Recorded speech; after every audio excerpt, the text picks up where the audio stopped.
से 80, 100 में से 100। तो फ्रेंड्स इकोनॉमिक्स में कैसे आप अचीव कर सकते हो 80 में से 80, 100 में से 100?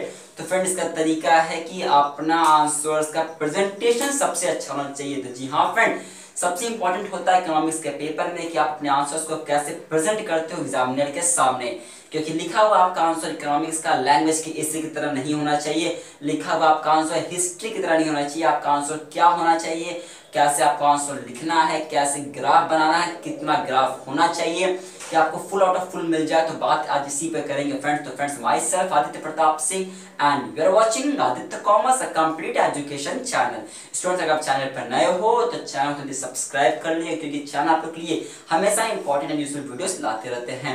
और क्योंकि आपका क्लास 12 है, आपको प्रिपरेशन करना है एंट्रेंस का, तो उसका भी वीडियो आपको आदित्य कॉमर्स से प्रोवाइड कराया जाएगा। चलिए फ्रेंड्स आज सीधे हम बात करेंगे कुछ क्वेश्चंस और उनके आंसर्स को। तो फ्रेंड्स आज आपके सामने मैं 5 टाइप के क्वेश्चंस लेने वाला हूं और उन 5 टाइप से क्वेश्चन के आंसर्स हम लोग 1 बाय 1 देखेंगे और समझेंगे कि आपको आंसर एग्जामिनेशन में कैसे लिखना है कि एग्जामिनर भैया आपको फुल में से फुल देके जाए। चलिए सीधे बात करते हैं क्वेश्चन नंबर 1 पे। देखिए फ्रेंड, अपना पहला क्वेश्चन आपके स्क्रीन पे आ चुका है। वो क्या है? When does marginal utility becomes negative? तो मान लिया फ्रेंड्स आपके एग्जामिनेशन में ये क्वेश्चन एग्जामिनेशन में आ गया कि मार्जिनल यूटिलिटी नेगेटिव कब होता है। तो चलिए अब बात करते हैं इसके करेक्ट आंसर, जो आपको कैसे लिखना है कि आपको फुल आउट ऑफ फुल मिल जाए। चलिए फ्रेंड, आपकी स्क्रीन पे फ्रेंड आ चुका होगा इस क्वेश्चन का आंसर, आप देख रहे होंगे। देखिए फ्रेंड, किसी भी क्वेश्चन का आपका आंसर, अगर ये क्वेश्चन आपका पूछा गया कि मार्जिनल यूटिलिटी नेगेटिव कब बनता है, तो पहले क्या करोगे आप एक छोटा सा डिफिनेशन दोगे। पहले जैसे आपको स्क्रीन पे दिख रहा होगा, marginal utility refers to addition in total utility. तो आप पहले बता दो एक लाइन के अंदर में या 2 लाइंस के अंदर में कि भैया मार्जिनल यूटिलिटी होता क्या है। अब आप इस क्वेश्चन के आंसर पे आओ जो इस क्वेश्चन में पूछा गया कि when does marginal utility becomes negative। तो इसका आंसर क्या है? देखिए लिखा गया है therefore marginal utility would be negative when total utility decreases with increase in consumption of a product by 1 more unit। तो फ्रेंड आपने देखा इस क्वेश्चन का आंसर क्या है। अब देखिए इंपॉर्टेंट क्या है, आपने देखा होगा लिखने के बाद जो आपने स्क्रीन पे देखा था उसके बाद अंडरलाइन किया गया था। तो अंडरलाइन क्या करना है आपको? अंडरलाइन आपको वो सारे वर्ड्स को करने हैं जो की वर्ड्स होते हैं उस क्वेश्चन के आंसर का, जो एग्जामिनर उस आंसर्स पे मतलब देखते हैं उसका आई वहां पे कांटेक्ट हो जाए कि भाई क्यों अंडरलाइन किया गया, क्या इंपॉर्टेंट है। तो आप लिखने के बाद आंसर को जो इंपॉर्टेंट होगा उसको अंडरलाइन कर दोगे। तो फ्रेंड ये एक तरीका था इस शॉर्ट क्वेश्चन को लिखने का। मैं फिर से रिपीट कर रहा हूं, पहले अगर कुछ पूछा जाए तो आप अपना डेफिनेशन छोटा सा दे सकते हो उसके बारे में और फिर बताइए कि क्वेश्चन क्या बोला।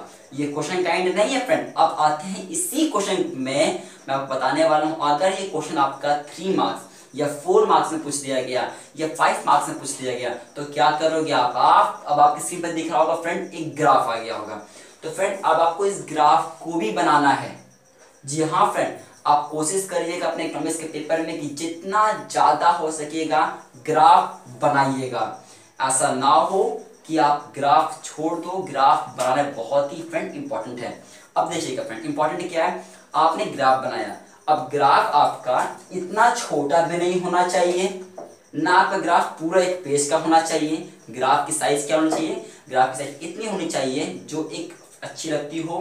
अब ऐसा ना हो एग्जामिनर को लगे कि भाई अपने आंसर्स को भरना चाहा, पेज को भरना चाहा, और ऐसा भी ना लगे कि आपने इतना छोटा बना दिया। तो आपको अपने ग्राफ को एट नॉर्मल साइज पे फ्रेंड बनाना है। चलिए तो फ्रेंड ये था पहला क्वेश्चन। आते हैं टाइप 2 क्वेश्चन पे जो आपको एग्जामिनेशन में पूछा जाता है फ्रेंड। आपके स्क्रीन पे सेकंड नंबर क्वेश्चन आ चुका है। वो क्या है? When does the equilibrium quantity in a market remains unchanged with a change in demand, so with the help of a diagram। Friend ये आपके सामने क्वेश्चन नंबर 2 आ गया। अब बात करते हैं इससे करेक्ट प्रेजेंटेशन आंसर का। आपके स्क्रीन पे फ्रेंड आ चुका होगा इस क्वेश्चन का करेक्ट प्रेजेंटेशन। वो क्या है?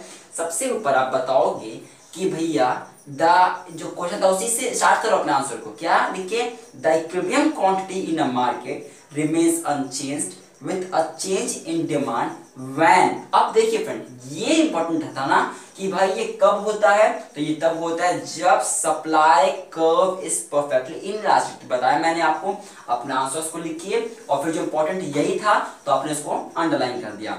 उसके बाद क्या करना है, उसके बाद आप इसको एक्सप्लेन करिए थोड़ा सा कि होता क्या है, एक लाइन छोड़ के, क्योंकि ये एक ऐसा चैप्टर का क्वेश्चन है जो आप एग्जामिनेशन में फ्रेंड आता ही आता है, तो आपको एक लाइन छोड़ के इसको एक्सप्लेन करना है फ्रेंड। तो आप एक्सप्लेन करिएगा। देखिए मैंने एक्सप्लेन किया हुआ है, आपको स्क्रीन पे दिख रहा होगा। Under this a change in demand result in change in equilibrium price but the quantity supplied remains unchanged। तो इंपॉर्टेंट ये भी था, उसको भी अंडरलाइन कर दीजिएगा। अब क्योंकि ये जो आपका क्वेश्चन था फ्रेंड डायग्राम से बिलोंग करता है, तो आपकी स्क्रीन पे डायग्राम दिख रहा होगा, आप डायग्राम देखिए फ्रेंड। और देखिए डायग्राम को देखने के बाद आपको स्क्रीन पे दिख रहा होगा, यहाँ पे मैंने बताया हुआ है डायग्राम से ही रिलेटेड आपका कि इन द एडजॉइनिंग डायग्राम, जो आपका डायग्राम था उस डायग्राम के लिए given the supply curve S. अब स्टूडेंट गलती यही करते हैं, वो ग्राफ बना के छोड़ देते हैं, वो एक्सप्लेन नहीं करते हैं कि भाई जो लाइन मैंने ड्रॉ किया वो क्या है। लेबलिंग इंपॉर्टेंट होता है फ्रेंड, तो आप ऐसे बताएंगे अपने एग्जाम में डायग्राम लिख के इन द एडजॉइनिंग फिगर आप बताइए कि given the supply curve S था, मेरा डिमांड कर्व टीडी है, इनिशियल प्राइस ओपी 0 है, इनिशियल क्वांटिटी सप्लाइड ओकी 0। जब तक इसे नहीं लिखते हो आप फुल मार्क्स अचीव नहीं कर पाओगे। तो अगर फुल मार्क्स अचीव करना है तो आप बताइए ग्राफ में कि भैया जो मैंने लाइन खींचा वो लाइन क्या है, कैसा है। फिर देखिए, अब देखिए इसके बाद रिजल्ट डाल के रिजल्ट, और फिर देखिए आपको स्क्रीन पर दिख रहा होगा रिजल्ट में क्या लिखना है आपको, when the demand increases the, फिर से पॉइंट फॉर्म में जो इंपॉर्टेंट था कि इक्विलिब्रियम शिफ्ट हो जाएगा ए से बी पे।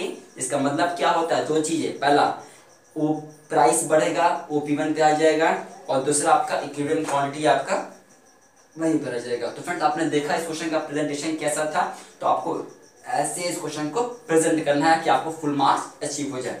अब बात करते हैं स्टूडेंट्स क्वेश्चन नंबर 3 पर। स्टूडेंट्स आगे बढ़ने से पहले एक छोटी सी बात आपको मैं बताना चाहता हूँ।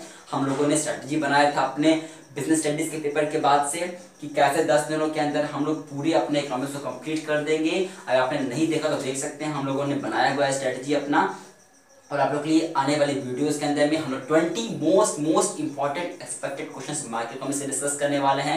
20 most important questions macro economics का डिस्कस करने वाले हैं, और आने वाली वीडियोस में ग्राफ कैसे बनाना है, डायग्राम कैसे बनाना है, न्यूमेरिकल्स कैसे सॉल्व करना है, ये सब हम लोग डिस्कस करने वाले हैं। फ्रेंड चैनल को सब्सक्राइब तो जरूर कर दीजिएगा। चलिए फ्रेंड आते हैं सीधे क्वेश्चन नंबर 3 पे। फ्रेंड्स अपना एक क्वेश्चन हो गया जो सिंपल क्वेश्चन था, अपना अगला क्वेश्चन नंबर 2 था वो डायग्राम बेस्ड क्वेश्चन हो गया। अब आते हैं क्वेश्चन नंबर 3 पे। अगर आप एग्जामिनेशन में क्वेश्चन आए कि डिस्टिंक्शन को लेते हुए डिफरेंस को लेते हुए तो आप कैसे बनाओगे, तो देखिए जैसे आपका क्वेश्चन आया हुआ है डिफरेंस को लेते हुए कि डिफरेंस कैसे करते हैं इंक्रीज इन सप्लाई में और डिक्रीज इन सप्लाई में on the basis of input prices and numbers of sellers के बेसिस पे। तो फ्रेंड ये क्वेश्चन है कि अगर डिफरेंस आए तो कैसे आंसर उसको प्रेजेंट करना है। आपके स्क्रीन पे फ्रेंड आ चुका होगा। तो अगर आपका कोई क्वेश्चन ऐसा आता हो ना फ्रेंड, तो आप पहले 3 कॉलम बनाएंगे। पहला कॉलम में लिखेंगे शिफ्ट फैक्टर, दूसरे पे इंक्रीज इन सप्लाई, तीसरे पे डिक्रीज इन सप्लाई लिखेंगे। फिर आप अपने पॉइंट को एक्सप्लेन करिए जैसे मैंने वहां पे आपको स्क्रीन पे दिख रहा होगा। और फ्रेंड देखिए लास्ट में ना आप भले पूछा हो या ना पूछा हो, आप टाइम हो आपके पास तो आप इनके लिए इनका ग्राफ बना सकते हो जैसे आपके स्क्रीन पे फ्रेंड दिख रहा होगा। पूछा हो या ना पूछा बना सकते हैं अगर आपके पास टाइम हो तो। फ्रेंड आते हैं अगले क्वेश्चन पे, क्वेश्चन नंबर 4 पे कि आपको उसको कैसे प्रेजेंट करना है, कुछ न्यूमेरिकल क्वेश्चंस को। फ्रेंड्स चलिए आज का देखिए क्वेश्चन नंबर 4 क्या है। A cost function is given below, output दिया गया है, टोटल दिया गया है, टोटल कॉस्ट दिया गया है, और आपको निकालना है फ्रेंड टीएफसी, टीवीसी और एमसी को। चलिए अगर बात करते हैं न्यूमेरिकल क्वेश्चन आएगा तो आपको उसे कैसे प्रेजेंट करना है कि आपको 80 में से 80, 100 में से 100 मिल जाए फ्रेंड। तो आपके फ्रेंड स्क्रीन पे आ चुका होगा। देखिए आपको ऐसे लिखना है। देखिए जो फ्रेंड ऊपर जो है ना आप इसको ब्लू पेन से हेडिंग दे सकते हो। आप थोड़ा ध्यान से देखिएगा फ्रेंड, मैंने लिखा है उसके बाद मैंने एक लाइन छोड़ा हुआ है, उसके बाद लाइन खींचा गया है, फिर उसके बाद एक लाइन और छोड़ के आपको ऐसे छोड़ना है। फिर आप उसके नीचे से स्टार्ट करोगे लिखना अपना 0, 1, 2, 3, 4 कैलकुलेशन जैसे हम लोगों ने किया है टोटल वेरिएबल कॉस्ट में, मार्जिनल कॉस्ट में। आप वैसे कर सकते हो या आप चाहो तो इसको ऐसे नीचे वर्किंग नोट पे शो कर सकते हो, बट आपको इसको शो करना पड़ेगा। सर अगर आप इसको फ्रेंड्स लीव करते हो तो लगता है ये कि आपने चीटिंग किया, तो चीटिंग ना लगे इसलिए क्या करना है आपको ऐसे बता देना है, भले ऊपर करिए या नीचे करिए। फिर देखिए फ्रेंड थोड़ा सा नीचे आते फिर देखने को क्या मिल रहा है आपको फॉर्मूला लिखना होगा कि कैसे आपका आया, जैसे आपको स्क्रीन पे दिख रहा होगा। Total variable cost is equal to total cost minus total fixed cost, total fixed cost remains same at each level of output, और लास्ट में लिखा गया होगा फ्रेंड मार्जिनल कॉस्ट का फॉर्मूला। तो तो फ्रेंड्स ऐसे आपको इस तरह के क्वेश्चंस को प्रेजेंट करना है। चलिए आते हैं टाइप फिफ्थ और इंपॉर्टेंट एक न्यूमेरिकल पे कि कैसे उसको प्रेजेंट करना है। फ्रेंड आ चुके हैं फ्रेंड्स अपने लास्ट एंड एक ऐसे क्वेश्चन जो आपको एग्जामिनेशन में से पूछा जाता है, वो कैलकुलेट नेशनल इनकम दिया गया है, वेजेस एंड सैलरी, कुछ आपके सामने आपके फिगर्स फ्रेंड्स दिख रहा होगा, इन रुपीस इन करोड़ के फिगर में सारे आपके दिए गए हैं। अब ऐसे क्वेश्चन एग्जामिनेशन में आपके आते ही आते हैं, तो ऐसे क्वेश्चन को कैसे प्रेजेंट करना है अब आपकी स्क्रीन में फ्रेंड आ चुका इस क्वेश्चन का सही तरीका प्रेजेंट करने का।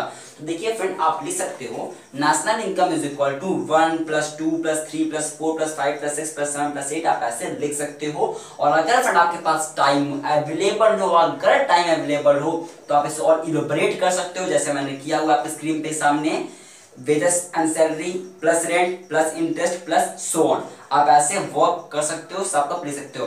और फिर उसके नीचे आप इनके फिगर्स को लिखिएगा, 120 + 60 + 25 + 15 + 50 आपको ऐसे लिखना है। और लास्ट में देखिए मैंने लिखा हुआ है इक्वल टू ₹330 करोड़। तो ये ऐसे आपको आंसर्स को प्रेजेंट करना है। तो फ्रेंड आज हमने कोशिश किया आपके सामने कुछ ऐसे क्वेश्चंस निकालने का, कुछ ऐसे टाइप के क्वेश्चन निकालने का जो आपके एग्जामिनेशन में अक्सर पूछे जाते हैं। तो फ्रेंड्स की ये इस वीडियो आप लोग के लिए बहुत इंपॉर्टेंट थी, तो इस वीडियो को लाइक तो जरूर करिएगा, इस वीडियो को मैक्सिमम से मैक्सिमम शेयर करिए, जैसे हर फ्रेंड के पास ये वीडियो पहुंच पाए आपके, और वह भी इस गलती को ना करें और ऐसे सीखें कि कैसे आंसर्स को प्रेजेंट करना है कि वो फुल में से फुल अचीव करें। फ्रेंड्स आदित्य कॉमर्स की टीम आप लोग के लिए वर्क करते आ रही है और करते रहेगी। आप लोग के लिए वीडियोस आने वाले हैं 20 इंपॉर्टेंट क्वेश्चन माइक्रो के लिए, 20 मैक्रो के लिए भी हम लोगों ने एक्सपेक्ट किया था, अकाउंट्स के पेपर में भी, बिजनेस के पेपर में भी, जो हम लोगों ने एक्सपेक्ट किया था उससे क्वेश्चन एग्जामिनेशन में पूछे गए हैं। आप देख सकते हैं नीचे डिस्क्रिप्शन में लिंक दे दिया हूं मैंने, आप चेक कर लीजिएगा, आप खुद बिलीव करो कि हाँ आपने जो बताया था उसमें से क्वेश्चन आए थे भी। और फ्रेंड्स आप लोग के लिए आदित्य कॉमर्स की टीम आने वाले वीडियोस के अंदर में हम लोग डिस्कस करेंगे कि कैसे ग्राफ बनाना है, क्या क्या इंपॉर्टेंट ग्राफ्स हैं, कैसे न्यूमेरिकल को प्रैक्टिस करना है। तो स्टूडेंट इसलिए इस वीडियो को लाइक करिएगा, इस वीडियो को शेयर और चैनल को सब्सक्राइब कर दीजिएगा अगर चैनल को सब्सक्राइब नहीं किया आपने तो चलिए फ्रेंड्स फिर मिलते हैं आपके साथ एक अगली वीडियो में, तब तक के लिए see you in the next video.